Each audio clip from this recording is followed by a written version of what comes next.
Mga po. Aga din po. Okay. Manalangin po tayo. Mahal namin Ama na mahabagin at magpapala. Salamat po sa paligtas sa amin mula sa kasalanan at pagkawasak. Salamat po sa pagkabay sa aming buhay na Kristiyano hanggang ngayon. Salamat po sa pagbigay mo sa amin ng dakilang pagkakataon na mag-aralang salita ng Diyos. Hiniling po namin na buksan mo ang aming puso at tainga sa salita ng Diyos. Naway maunawaan namin ang salita ng Diyos sa pamamagitan ng tulong ng Banal na Espiritu. Pakiusap maunawaan namin ang kalooban ng Diyos sa pamamagitan ng salita ng Diyos.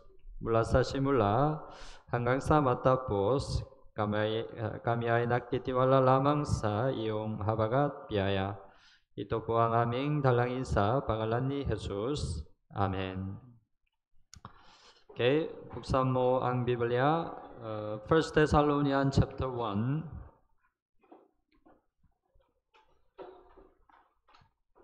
1 Thessalonians chapter 1.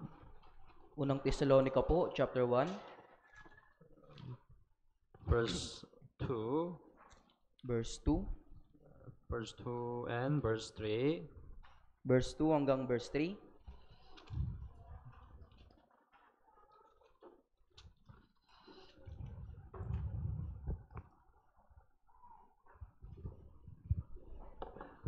First Thessalonians chapter 1, verse 2 and verse 3. Okay. Basahin po natin ng sabay-sabay. Nagpapasalamat kaming lagi sa Diyos dahil sa inyong lahat na tuwin ay binabanggit namin kayo sa aming mga panalangin. Aming inaalala sa harapan ng ating Diyos at Ama ang inyong gawang mula sa pananampalataya, pagpapagal sa pag-ibig at katatagan ng pag-asa sa ating Panginoong Hesukristo.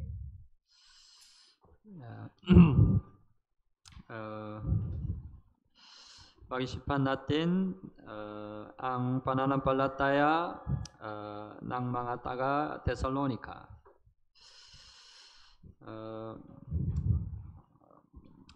Apostle Paul always give thanks to God because of the Thessalonian saint.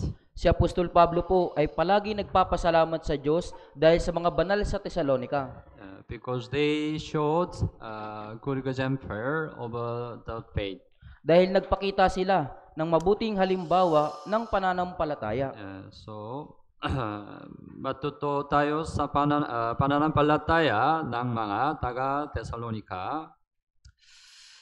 Verse 3, right? Ano ang pananampalataya? Verse 3, aming inaalala sa harapan ng ating Diyos at Ama ang inyong gawang mula sa pananampalataya, pagpapagal sa pag-ibig at katatagan ng pag-asa sa ating Panginoong Hesu Kristo. Especially Thessalonian saints, they had three kind of things. Lalong-lalo na po, yung mga banal sa Thessalonica, may tatlong bagay po sila. Ito ay kawang mula sa pananampalataya, pagpapagal sa pag-ibig at katatagan ng pag-asa. Tatlong bagay, right? So, pag-isipan natin tungkol ito. Una, kawang mula sa pananampalataya. Kawang mula sa pananampalataya. Ang pananampalataya nasa loob ay lumilitaw bilang gawa sa labas.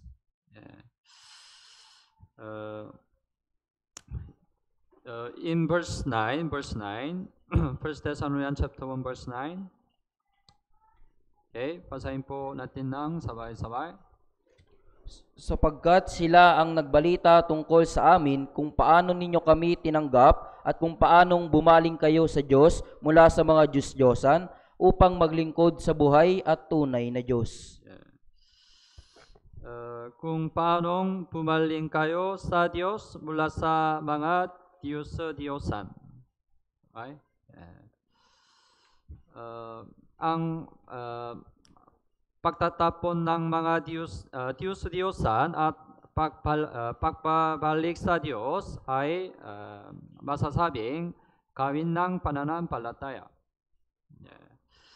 Noong panahon iyon, karamihan sa mga tao ay nalilingkod sa mga Diyos-Diyosan at hindi madaling isuko ang mga Diyos-Diyosan. Tama? Kaya ito ay isang gawa ng pananampalataya. Maybe our time, right? Many people, especially many Filipino, are in Catholic. Marahil po sa ating panahon, lalong-lalo na, maraming mga Pilipino po yung Katoliko. Maybe some of you also were in Catholic before. Marahil ang ilan din po sa inyo ay Katoliko noon. But when you listen to the Bible seminar, you understand what's the real truth. Pero nung napakinggan po ninyo yung Bible seminar, nalaman po ninyo kung ano yung tunay na katotohanan. Maybe you understand, nobody can be saved in Catholic. Marahil naunawaan ninyo na walang sino man yung maaaring maligtas sa Katoliko. Tama po ba? And after then, you come to our church. At pagkatapos po nito, pumunta po kayo sa aming church. But to come to our church, maybe you had to forsake Catholic. Pero yung pagdating niyo po sa ating church, ay kailangan nyo talikuran yung Katoliko. This is the really works of faith. Ito talaga yung tunay na gawa, pananampalataya. Because you have a true faith, it was possible. Dahil may tunay kang pananampalataya, kaya ito ay maaari. But still some people, they continue in Catholic even though they already listened to our Bible seminar. Pero meron pa rin pong mga tao na nagpapatuloy sa Katoliko kahit na po napakinggan nila yung ating Bible seminar. Because they fear, right? They fear forsake the Catholic. Dahil natatakot silang talikuran yung Katoliko. They say, "Oh, I was born in Catholic. Sinabi nila, pinanganak na akong Katoliko. That's why I have to die in Catholic." Kaya kailangan kong mamatay din ako, Katoliko. It's really sad. Nakakalungkot po talaga ito. What it means? Ano pang ibig sabihin Maybe nito? they don't have a true faith. Marahil wala po silang tunay na pananampalataya. True faith will show works. Yung tunay na pananampalataya ay tunay na may papakita sa mga gawa. Ang pananampalatayang walang gawa ng pananampalataya ay masasabing huwad na pananampalataya. James chapter 2. Santiago chapter 2. Verse 26. Chapter 2 verse 26. James chapter 2, 26. Santiago Okay. chapter 2 verse 26. Basahin po natin ng sabay-sabay.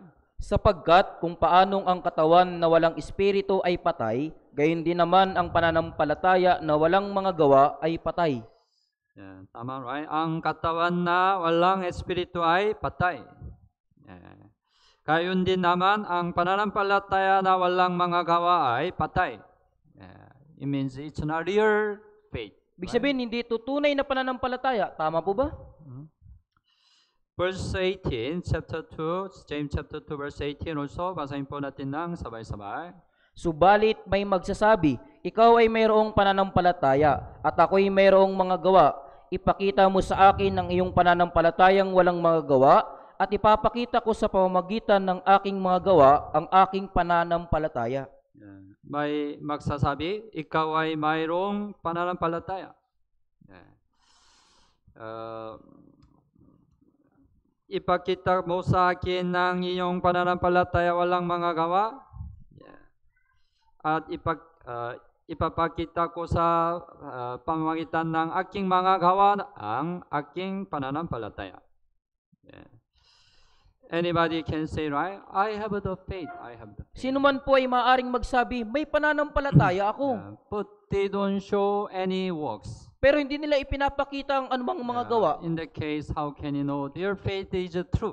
Sa ganitong pangyayari, paano natin malalaman na kanilang pananampalataya ay totoo? So if we have a true faith, we can show our faith is true through our works. Kaya kung meron tayong tunay na pananampalataya, may papakita natin yung ating tunay na pananampalataya sa pamamagitan ng ating mga gawa. Of course, nobody can be saved through works, right? Siyempre po, walang sino man yung maaaring maligtas sa pamamagitan ng mga gawa. We can be saved by faith. Maliligtas lamang tayo sa pananampalataya. But if our faith is true, we can show our faith through works. Pero kung ang ating pananampalataya ay totoo, may papakita natin yung ating tunay na pananampalataya sa magitan ng ating mga gawa. Halimbawa, ipinakita ni Abraham ang kanyang tunay na pananampalataya sa pamamagitan ng kanyang mga gawa. James chapter 2, verse 21 and 22. James chapter 2, verse 21 and 22. Also, basahin po natin ng sabay-sabay. Hindi ba ang ating amang si Abraham ay inaring ganap sa pamamagitan ng mga gawa ng kanyang inihandog si Isaac na kanyang anak sa ibabaw ng dambana? Nakikita mo na ang pananampalataya ay gumagawa ang kalakip ng kanyang mga gawa at ang pananampalataya ay naging ganap sa pamamagitan ng mga gawa. Si Abraham ay sinubong ng Diyos. Itutusan siya ng Diyos na ialay si Isaac bilang handog na sinusunod. Noong panahon iyon, maniniwala siya na bubuhayin ng Diyos si Isaac. Kaya sumunod siya sa Diyos at inihandog si Isaac bilang handog na sinusunod. Right? Kaya si Abraham ay inaring ganap sa pamamagitan ng kanyang mga gawa. Right? He testified his faith is true through his works. Napatunayan niya yung kanyang pananampalataya na totoo sa pamamagitan ng kanyang mga gawa. May nagsasabi na may pananampalataya ako. Ngunit kung ang kanyang mga gawa ay hindi lilitaw, kung gayon, mayroon ba siyang tunay na pananampalataya? Mari ang kanyang pananampalataya ay hindi tunay na pananampalataya. Ano po ba? May isang kwento tungkol kay Haring Alexander. Alexander, you know, right? Kilala niyo po sa Alexander the Great? The great king Alexander in all the Greeks. Yung dakilang hari po sa noong Griego. May isang tapan na manggagamot kay Alexander. May ilang tao na naiinggit sa kanya at sinubukan siyang mahulog sa kahirapan. Kaya nagdadala sila ng pekeng sulat na ang manggagamot ay naglagay ng lason sa kopa ng hari. Naintindihan? Ngunit pagkatapos matanggap ng hari ang sulat, binasa niya ang sulat sa maraming tao at sabay-sabay niyang ininom ng tubig. Bilang tanda ng kanyang paniniwala sa manggagamot. Naintindihan? Ipinahayag niya ang kanyang paniniwala sa pamamagitan ng kanyang kilos. This is a true faith, right? Ito po yung tunay na pananampalataya.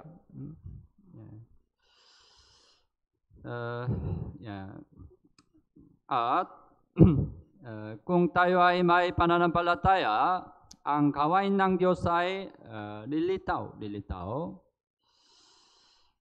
Ang ating pananampalataya ay dapat na mahayag sa ating buhay bilang gawain ng Diyos. Sinasabi natin na tayo ay may pananampalataya. Ngunit maaaring mayroon tayong mga pag-alinlangan. Hindi mo maranasan ng dakilang gawain ng Diyos sa gitna ng nag-alinlangan, pananampalataya. Sa gitna ng walang pag-alinlangan na pananampalataya, ang tugon ng Diyos ay lumilitaw bilang isang kamangamangang gawain. Okay? James chapter 1, buksan mo ang Biblia, James chapter 1, Santiago chapter 1, verse 6 and 7. verse 6 hanggang 7. Okay, James chapter 1, 6 and 7. Okay, basahin po natin ng sabay-sabay.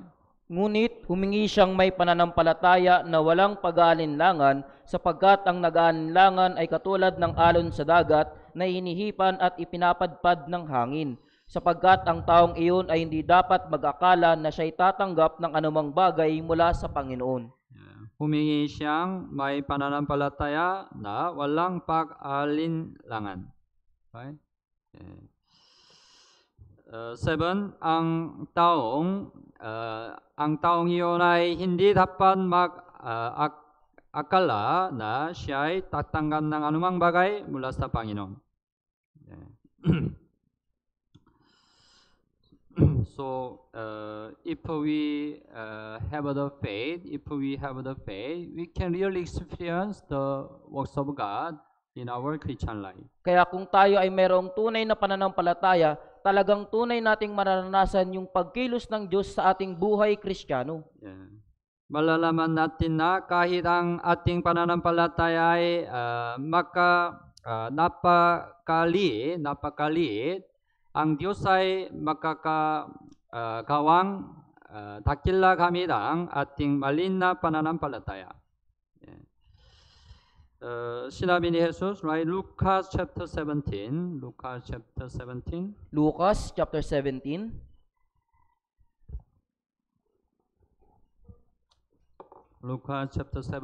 verse 6. Lucas chapter 17, verse 6. Okay, 17 verse 6. Okay, basahin po natin ng sabay-sabay. Sinabi ng Panginoon, kung mayroon kayong pananampalataya na kasing laki ng isang binhi ng mustasa, masasabi ninyo sa puno ng sikomorong ito, mabunot ka at matanim ka sa dagat, susundin kayo nito. Bini ng mustasa. Ito ay pinakamalin ng bini. Right? 또 sinabi ni Jesus, right? Mabunot ka at matanim ka sa dagat. Susundin kayo nito. It's a great works of God, right? Ito po yung napakalaking pagkilos ng Diyos. But you don't need to try. Pero hindi nyo po kailangan subukan. Maybe it will not happen. Marahil hindi po talaga ito mangyayari. But we need to learn the lesson. Pero kailangan nating matuto ng aral. Actually, what you need to understand, what's the real great works of God? Sa katunayan, kailangan nating maunawaan, ano ba yung talagang tunay na pagkilos ng Diyos? There is a more great works of God than the mustard seed planted in the sea. Meron mong dakilang pagkilos ng Diyos o gawa ng Diyos na yung binhi ng mustasa ay maitanim sa dagat. That is you got the salvation. Yan po ay ang magkaroon ka ng kaligtasan. Right? By works of God, you got the salvation, right? Sa magitan ng gawa ng Diyos, pagkilos ng Diyos, nagkaroon ka ng It's the kaligtasan. greatest works of God, right? Ito po yung pinakadakilang gawa ng Diyos. Yeah, it happened. Kaya ito yung nangyari. And by faith, you can evangelize the lost soul, right? At sa magitan ng pananampalataya, magagawa mo mag-evangelize ng ligaw na kaluluwa. Yeah, if you have the faith, yeah, God will save the lost soul by using your faith. Kung may pananampalataya ka, ililigtas ng Diyos yung ligaw na kaluluwa sa magitan ng iyong pananampalataya. Now we are experiencing what happened in the Philippines. Ngayon po, nararanasan natin kung ano yung mga nangyayari sa Pilipinas. Every year, the gospel spread to the whole the Philippines. Kada taon po, yung ebanghelyo po'y kumakalat na ipapangaral sa buong Pilipinas. It's really great works of God, right? Yan po yung talagang napakalaking gawa ng Diyos. How is it possible? Paano po ito nangyayari? Because there are many brothers and sisters who live by faith. Dahil marami pong mga brothers and sisters na nabubuhay sa pananampalataya. Yeah, when one Christian get the salvation, they have an eager heart to save their family. Kapag may isang ligtas na Kristiyano po naligtas po, nagnanais sila, nagkaroon sila ng pusong pagnanais na magligtas ng kanilang Then pamilya. they have the faith. Pagkatapos meron silang pananampalataya. Someday I can evangelize my family. Balang araw may evangelize ko yung aking Right. pamilya. Yeah, they have the faith. Meron silang pananampalataya. They don't give up. Hindi sila sumusuko. Sometimes they go to province to evangelize their family. Minsan pupunta sila sa kanilang probinsya upang ma-evangelize yung kanilang pamilya. Yeah, of course it's not easy. Opo, syempre hindi ito madali. There are many hindrances, Napakaraming mga hadlang. but they don't give up, right? Pero hindi sila sumusuko. Tama po They ba? continue pray. Nagpapatuloy sila sa panalangin. They have a faith. Meron silang pananampalataya. Then we experience someday the gospel reach even the far province. Pagkatapos, balang araw nararanasan natin na yung ebanghelyo ay umaabot kahit sa malayong lugar. Yeah. Then we conduct a Bible seminar there, right? Pagkatapos nagdadaos tayo ng Bible seminar doon, di ba? Then by the works of the Holy Spirit, many people saved there. At pagkatapos sa magitan ng pagkilos ng Espiritu Santo, maraming mga tao yung naliligtas doon. They continue gathering. Nagpapatuloy sila sa pagtitipon. Then someday God send the minister, right? Pagkatapos balang araw, nagpapadala ang Diyos doon ng mga Church ministeryo. is established. At church ay may tatatag. It's really great works of God, right? Yan po yung talagang tunay na gawa ng Diyos. Yeah. It happened because the brothers and sisters have the faith. Nangyayari po ito dahil yung mga brothers and sisters ay may pananampalataya. It is a works of faith, right? Yan po yung mga gawa ng pananampalataya. It is the greatest works of God. Ito po yung pinakamalaking gawa ng Diyos. Yeah, it is a really great, greater work than mustard seed planted in the sea. Ito po yung mas dakilang gawain po na yung binhi ng mustasa ay maitanim sa dagat. Yeah, so if you have the faith, yeah, someday you can evangelize your family, your relative. Kaya kung may pananampalataya ka, balang araw magagawa mo ding ma-evangelize ang iyong pamilya at kamag-anak. Yeah, you can experience the works of faith. At mararanasan mo ang paggawa ng pananampalataya. Okay, let's go back. 1 Thessalonians chapter 1, Balikan po natin yung unang Tesalonica, chapter 1, verse 3. sa verse 3.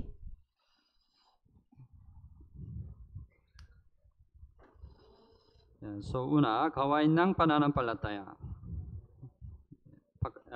And pangalawa, pagpapagal sa pag-ibig. Pagpapagal sa pag-ibig. Ang pag-ibig ay laging kasama ng pagsusumikap at sakripisyo. Right? Pagsusumikap at sakripisyo. Unang inihayag ng Panginoon ang kanyang pagpapagal sa pag-ibig sa krus, right? Yeah. Roman chapter 5, buksan mo ang Biblia, Roman chapter 5, Roma chapter 5, verse 8. verse 8.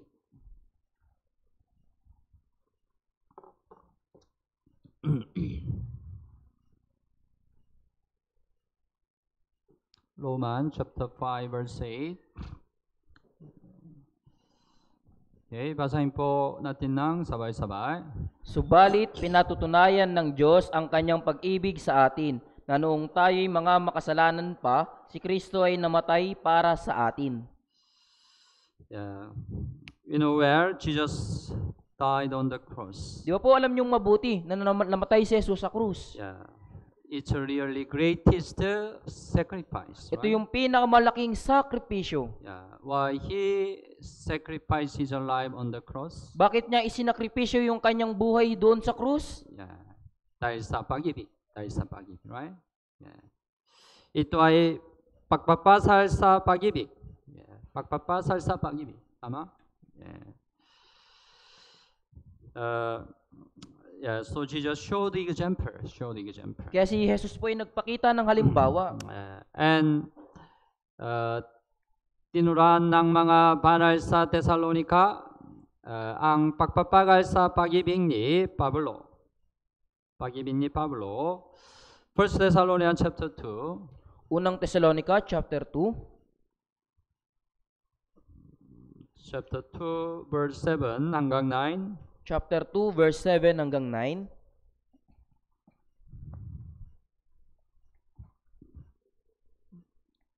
First Thessalonians chapter 2, 7 hanggang 9. Yeah. Also, basahin po natin ng sabay-sabay. Kundi kami ay naging malumanay sa gitna ninyo, gaya ng isang ina na nag-aaruga sa kanyang mga anak, palibas ay nagmamalasakit kami sa inyo, ipinasya namin kay bahaginan, hindi lamang ng ebanghelyo ng Diyos, kundi pati ng aming mga sariling kaluluwa, sapagkat kayo napamahal na sa amin. Natatandaan ninyo, mga kapatid, ang aming pagkapagal at paghihirap. Gumagawa kami araw at gabi upang huwag kaming maging pasanin sa kaninuman sa inyo. Ipinahayag namin sa inyo ang ebanghelyo ng Diyos. In verse 7, right? Kundi kami ay naging marumanay sa gitna ninyo, kaya ng isang ina na nag-aruga sa kanyang mga anak. To take care of a baby, right? Mom really sacrificed a lot. Upang maalagaan yung baby. Di ba yung nanay talagang napakaraming sakripisyo? Why mom sacrificed for the baby? Bakit yung mga nanay po nagsasakripisyo sa mga anak? Because mom loves the baby, right? Dahil iniibig ng ina yung mga anak. So, it's a really labor over love. Kaya ito yung talagang tunay na pagpapagal sa pag-ibig. Yeah, Apostle really loved the Thessalonian saint. Si Apostol Pablo talagang iniibig niya, minamahal niya yung mga That's banal why sa Thessalonica. he could do a lot of labor for them. Kaya nagawa niyo po yung maraming pagpapagal para sa kanila. Verse 9, right? Natatandaan ninyo, mga kapatid, ang aming pagpapagal at paghihirap. Yeah. Labor over love. Right? Pagpapagal sa pag-ibig. Dahil natanggap din natin ang pag-ibig ng Panginoon, dapat nating ipakita ang ating pagpapagal sa pag-ibig.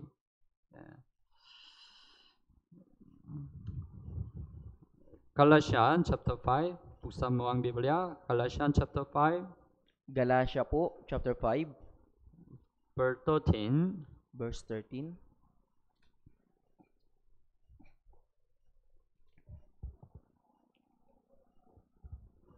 Galatians chapter 5, verse 13. Okay.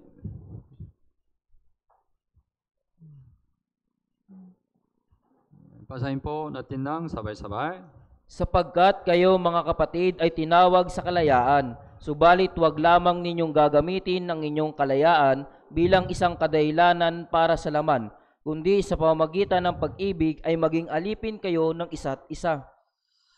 Sa pamamagitan ng pag-ibig ay maging alipin kayo ng isa't isa. Yeah.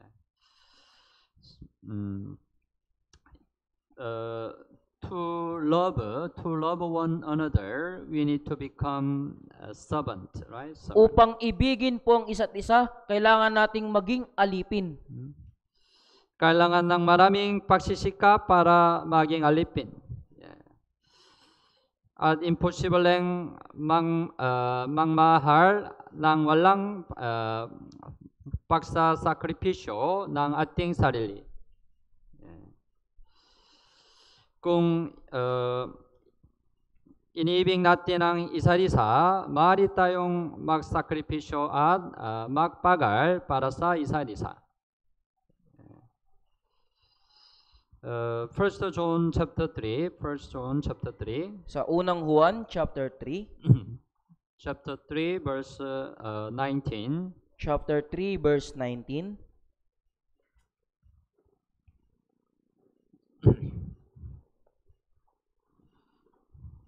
Chapter 3 verse 18. Chapter 3 verse 18 po. Chapter 3 verse 18. Okay, basahin po natin ng sabay-sabay. Mga munting anak, huwag tayong umibig sa salita ni sa dila, kundi sa gawa at sa katotohanan. Yeah. Huwag tayong umibig sa salita ni sa dila, kundi sa gawa at sa katotohanan. Sa gawa. Sa gawa, right? Ito ay pagpapagal.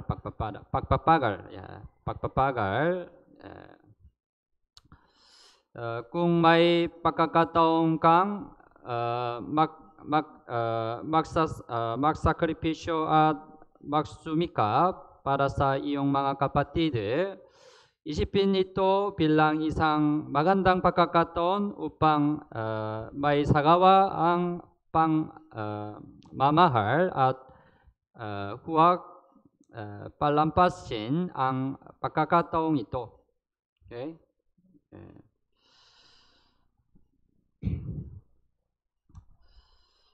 Sa taong may mapangmahal na puso, ang pagsusumikap ay hindi itinuturing na mahirap na trabaho. Halimbawa sa Biblia, Jacob really loved Rachel. Kilala niyo po si Jacob, talagang minamahal niya po si Raquel. But to get marry Rachel, he had to do a lot of labor. Pero upang maging asawa niya si Raquel, kailangan niya pong magpagal ng napakarami. But what's his heart? Pero ano po ba yung kanyang puso? Buksan mo ang Biblia, Genesis chapter 29. Sa Genesis chapter 29. Genesis chapter 29 verse 20. Genesis chapter 29 verse 20.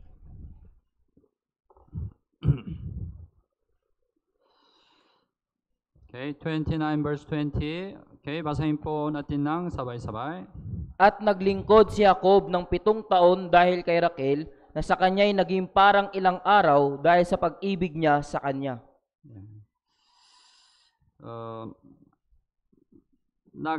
Naglingkod si Jacob ng 7 taon. Yeah. It's a really long time, right? Ito ay talagang napakahabang panahon. Yeah, but what was his heart? Pero ano po ba yung nasa kanyang puso? Sa kanya'y naging parang ilang araw dahil sa pag-ibig niya sa kanya. Yeah. To him, right? 7 years was considered just several days. Para sa kanya, yung 7 taon po, itinuring niya lang itong 7 araw. It means his labor was not considered as a labor, right? Kaya para sa kanya, hindi niya itinuring na yung kanyang pagpapagal ay pagpapagal. Because he loved Rachel so Dahil much. talagang lubos niyang minamahal si Raquel.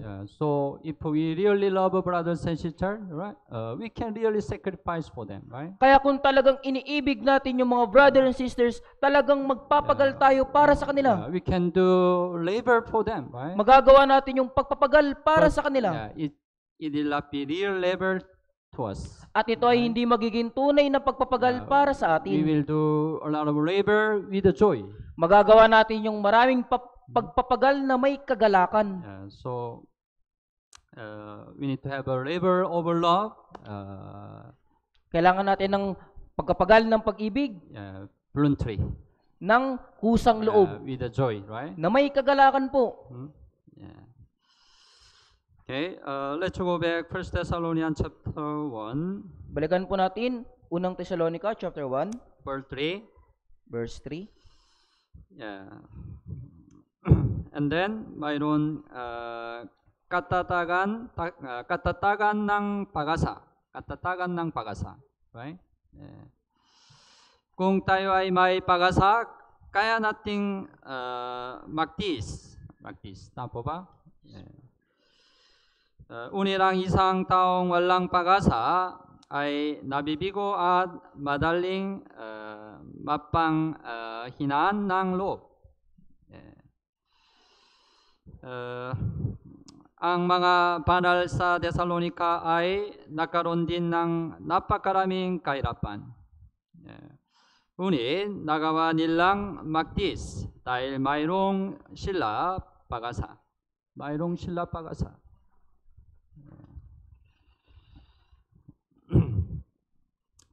Kailangan natin pag-asa.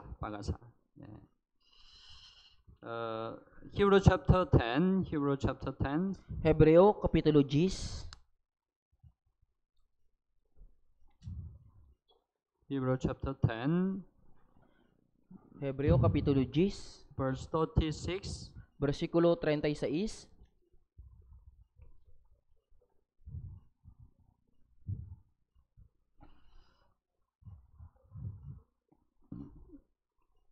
Chapter 10, verse 36. Basahin po natin ng sabay-sabay. Sapagkat kailangan ninyo ng pagtitiis upang kapag inyong nagampanan ang kalooban ng Diyos, ay tanggapan ninyo ang pangako. Kailangan ninyo ng pagtitiis, right? Upang kapag inyong nagampanan ang kalooban ng Diyos, ay tanggapin ninyo ang pangako. Yeah. God gave the promise to us. Ibinigay ng Diyos yung pangako niya sa atin. Yeah, that is our hope, right? Yan po yung ating pag-asa. But God's promise does not come true immediately. Pero yung pangako ng Diyos ay hindi po agad na darating. That's on our side, we need the endurance. Kaya sa ating panig, kailangan natin ng pagtitiis. Yeah. Especially the Thessalonian saints, they had the hope of second coming of Jesus. Lalong-lalo na po, yung mga banal sa Thessalonica, meron silang pag-asa sa ikalawang pagdating ni Jesucristo. Pag-asa sa ikalawang pagdating ni Jesus, right? First Thessalonians chapter 1, go back. Balikan natin yung unang Thessalonica, chapter 1. Verse 10. Versikulo 10. Chapter 1, verse 10. Okay. Basahin po natin ng sabay-sabay. At upang hintayin ng kanyang anak mula sa langit, na kanyang binuhay mula sa mga patay, si Jesus na nagliligtas sa atin mula sa puot na darating. Ang mga banal sa Thessalonica ay naghintay sa pagbabaling ng Panginoon, right? Sinong hinihintay mo? Sino? Sino po yung hinihintay mo? Asawa mo? Yeah. Tama. Ang nobya ay higit na naghihintay sa lalaking ikakasal. Tama? Yeah. Dapat din nating hintayin na ang Panginoon, ang ating nobyo.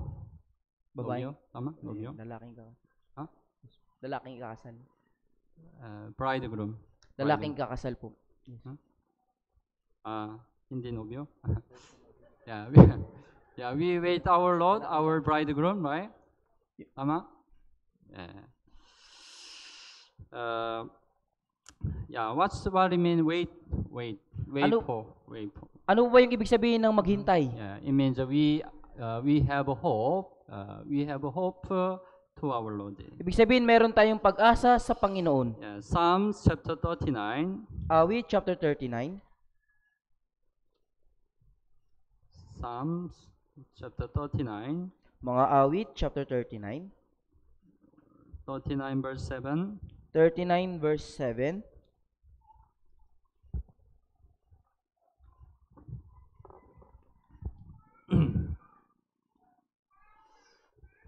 Okay, 39 verse 7. Basahin po natin ng sabay-sabay. At ngayon, Panginoon, sa ano pa ako maghihintay? Ang aking pag-asa ay nasa iyo. Panginoon, sa ano pa ako maghihintay? Each of the tanong sa inyo. Tanong sa inyo, right? Anong sagot mo? Ang aking pag-asa ay nasa iyo. Tama?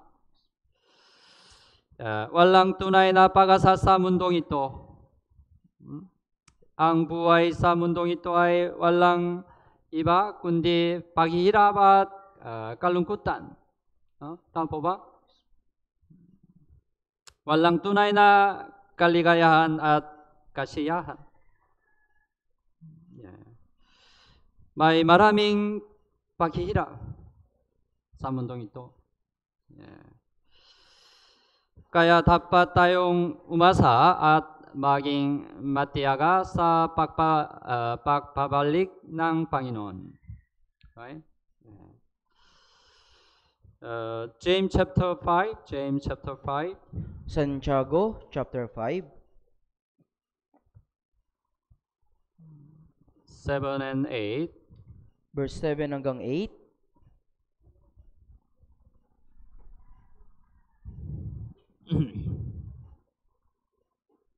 James chapter 5, 7 and 8. Chapter 5, verse 7 hanggang 8. Okay. Basahin po natin ng sabay-sabay. Kaya, maging matyaga kayo, mga kapatid, hanggang sa pagdating ng Panginoon. Hinihintay na magsasaka ang mahalagang bunga ng lupa na siya'y nagtitiis para dito hanggang sa ito ay tumanggap ng una at huling ulan. Maging matyaga rin kayo. Patatagin ninyo ang inyong mga puso sapagkat ang pagdating ng Panginoon ay malapit na. Verse 7, right? Maging matiyaga kayo, mga kapatid, hanggang sa pagdating ng Panginoon. Hanggang sa pagdating ng Panginoon. Verse 8, maging matiyaga rin kayo, patatangin ninyo ang inyong mga puso sapagkat ang pagdating ng Panginoon ay malapit na. It can really apply our time, right? Ito po ay maaaring ma-apply sa ating panahon. Jesus' second coming is really near. Yung ikalawang pagdating ni Jesus ay talagang napakalapit na. So even though your life is difficult in this world, you can endure more. Kaya kahit na napakahirap ng iyong buhay sa mundong ito, kaya mo pang magtiis. Not so long. Dahil Coming over Jesus, right? Dahil hindi na po magtatagal yung ikalawang pagdating ni Jesus. When we think about second coming over Jesus, whatever situation we meet, we can endure, right? Kaya kung pag-iisipan natin yung ikalawang pagdating ni Jesus, ano man yung kakarapin natin, kaya nating magtiis.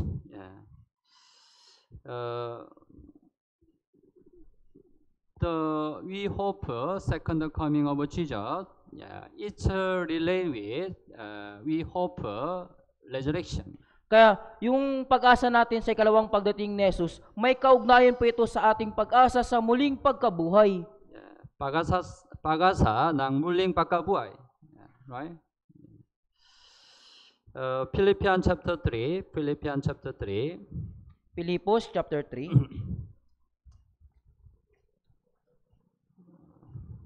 Chapter 3, 21. Chapter 3, verse 21.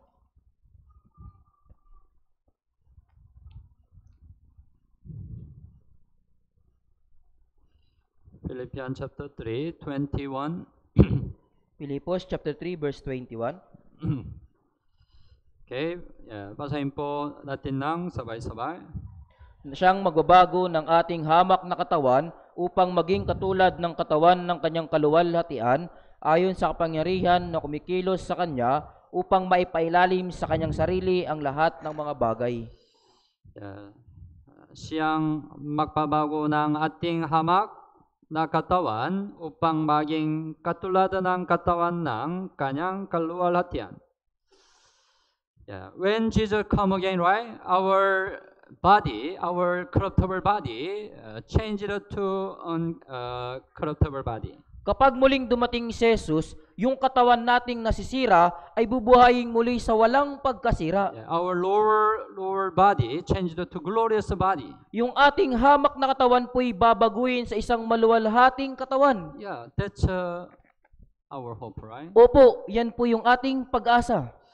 Minsan may mga pagkakataon na nahulog tayo sa tukso ng kasalanan. Yeah. Kasama ang ating hindi nagbabagong laman, right? Yeah. After salvation, we want to live a holy life. Right? Diba, pagkatapos ng kaligtasan, gusto nating mamuhay na may kabanalan.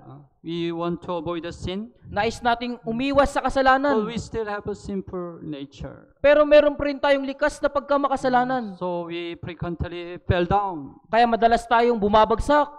Because of our flesh desire, right? Dahil sa ating makalamang pagnanasa. Yeah.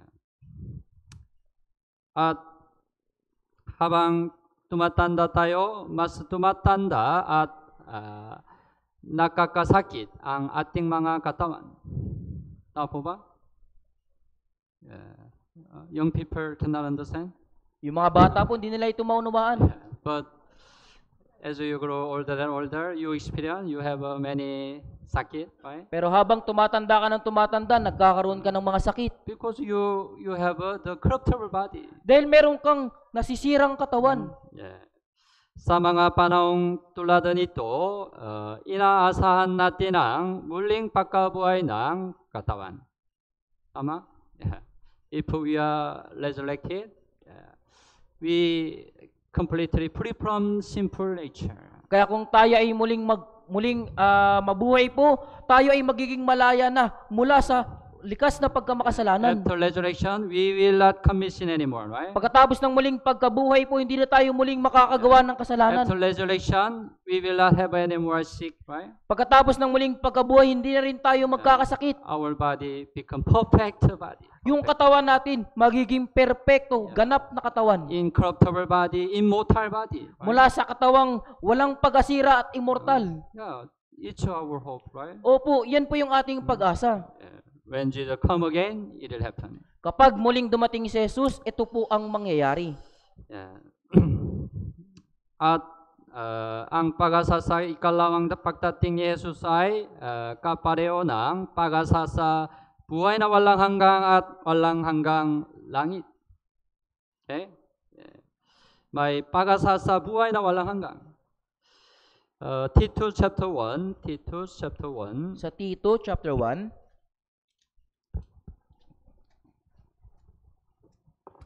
Titus chapter 1 verse 2. Tito chapter 1 verse 2.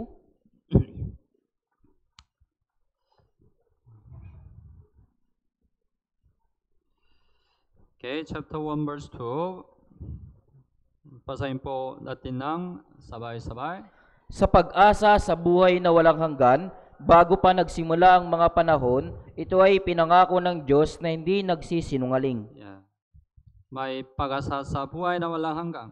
Yeah. Pagkatapos sa kaligtasan, right? Yeah. So, someday our body shall die, right? Kaya balang araw yung katawan natin mamamatay. But no problem, right? Pero walang problema, tama po ba? Because we already have eternal life. Dahil meron na po tayong buhay na walang hanggan. Yeah. We don't die, right? Na hindi tayo mamamatay. Yeah. We have eternal life. Meron tayong buhay na walang hanggan. Yeah, it's our hope. Yan po yung ating pag-asa. Yeah. No more death, no more pain. Na wala ng kamatayan, wala ng sakit. Let's open buksan mo ang Biblia, Revelation, Apocalypse chapter 21. Apocalypse chapter 21 verse 4.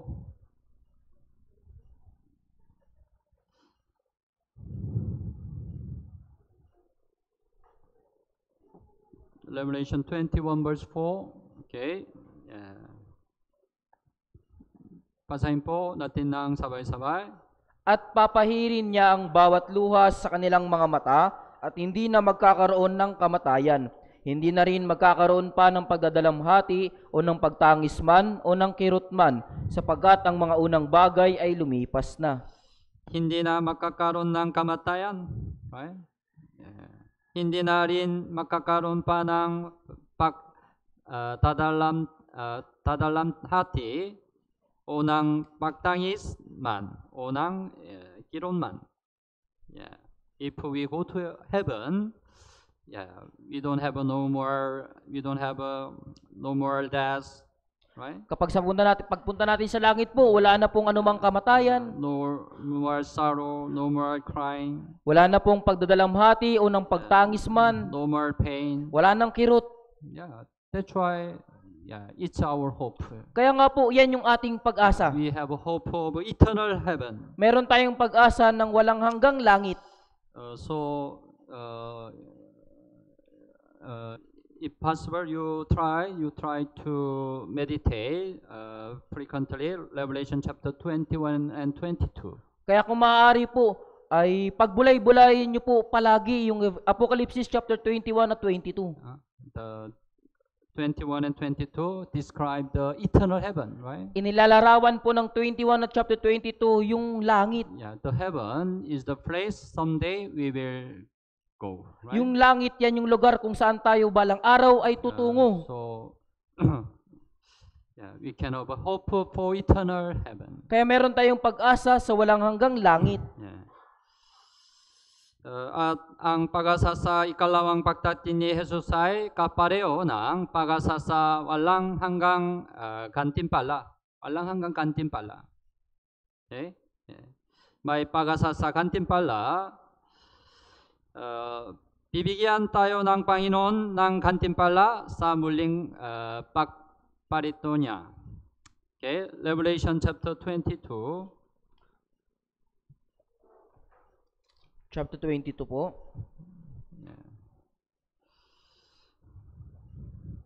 22 verse 12. 22 verse 12. Revelation chapter 22 verse 12. Also, okay, basahin po natin ng sabay-sabay. Ako'y malapit nang dumating at dala ko ang aking gantimpala upang gantihan ng bawat isa ayon sa kanyang ginawa. Ako'y malapit nang dumating at dala ko ang aking gantimpala. Right? Our bridegroom will come again soon. Yung ating lalaking ikakasal po'y balang araw ay darating. Malapit na, right? Our Lord really want to come quickly. Ang ating Panginoon ay talagang nagnanais na dumating agad. Why He want to come quickly? Bakit nagmamadali po siyang dumating? Of course, He want to see us. Siyempre po, nais niya tayong makita. And also, He want to give a great reward. At nais niya pong magbigay ng malaking gantimpala. Sometimes you prepare gift for your loved one. Di ba minsan po naghahanda ka ng regalo para sa iyong minamahal? You prepare very good gift. Di ba naghahanda ka ng napakagandang regalo?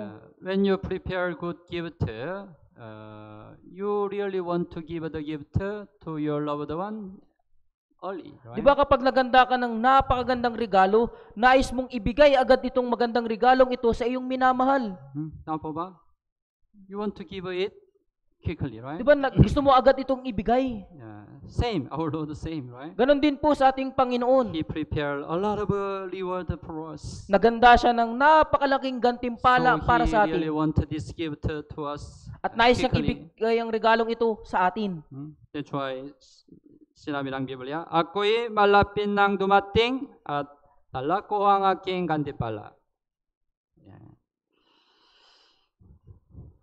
Ito ay ating pag-asa. Right? Nabuhay si Apostol Pablo sa paghanap ng mga gantimpala. Philippians chapter 3. Pilipos chapter 3. Philippians chapter 3, verse 14. Chapter 3 verse 14. Philippians chapter 3, verse 14. So, okay, basahin po natin ng sabay-sabay. Nagpapatuloy ako tungo sa mithiin para sa gantimpala ng dakilang pagtawag ng Diyos kay Kristo Jesus. Yeah. Nagpapatuloy ako tungo sa mitin para sa gantimpala ng dakilang pagtawag ng Diyos kay Kristo Jesus. Para sa gantimpala. Ang gantimpala ay masasabing walang hanggang kaluwalhatian sa langit. Si Apostol Pablo ay dumanas ng napakaraming paghihirap upang ipangaral ang Ebanghelyo. Pero nagawa niya ito dahil tumitingin din siya sa gantimpala. Kaya kapag may pag-asa tayong gantimpala ay masasabi tayong mamuhay para sa Diyos at tiisin ang maraming pagdurusa. Right? Tiisin ang maraming pagdurusa. So our remaining Christian life is the life that look unto eternal reward. Kaya yung ating natitirang buhay Kristiyano po ay yung nakatuon po doon sa walang hanggang gantimpala. That's our hope. Yan po yung ating pag-asa. So through this hope, right, we can endure whatever situation we meet. Kaya sa magitan ng pag-asang ito, magagawa nating magtiis sa anumang kahirapang maranasan natin. So Thessalonians saying, right? They really show the good example in the faith. Kaya yung mga banal sa Thessalonica, talagang nagpakita sila ng mabuting halimbawa ng pananampalataya. So we learn, right? They had works of faith. Kaya natutunan natin, meron silang gawang pananampalataya. They had labor of love. Meron silang pagkapagal sa pag-ibig. They have hope, endurance of hope of endurance. Meron silang pagtitiis, pag-asa. So we need to follow their example. Kaya kailangan nating sundan ang kanilang naging halimbawa. So we also try to reflect our Christian life. Kailangan din nating isalaminin yung ating buhay Kristiyano. Whether we have these three things in our Christian life. Kung meron ba tayong tatlong bagay na ito sa ating buhay Kristiyano. Okay, malalangin po tayo. Mahal naming Ama na mahabagin at magpapala. Salamat po sa paligtas sa amin mula sa kasalanan at pagkawasak. Salamat po sa pagbigay mo sa amin ng dakilang pagkakataon na mag-aral ng salita ng Diyos. Salamat po pagpaunawa ang kalooban ng Diyos sa pamamagitan ng salita ng Diyos. Hiniling po namin na sundin namin ang salitang natutunan namin ngayon. Pakiusap, panatilihin at kabayan kami hanggang sa muling dumating ang Panginoon. Ito po ang aming dalangin sa pangalan ni Jesus. Amen. Amen.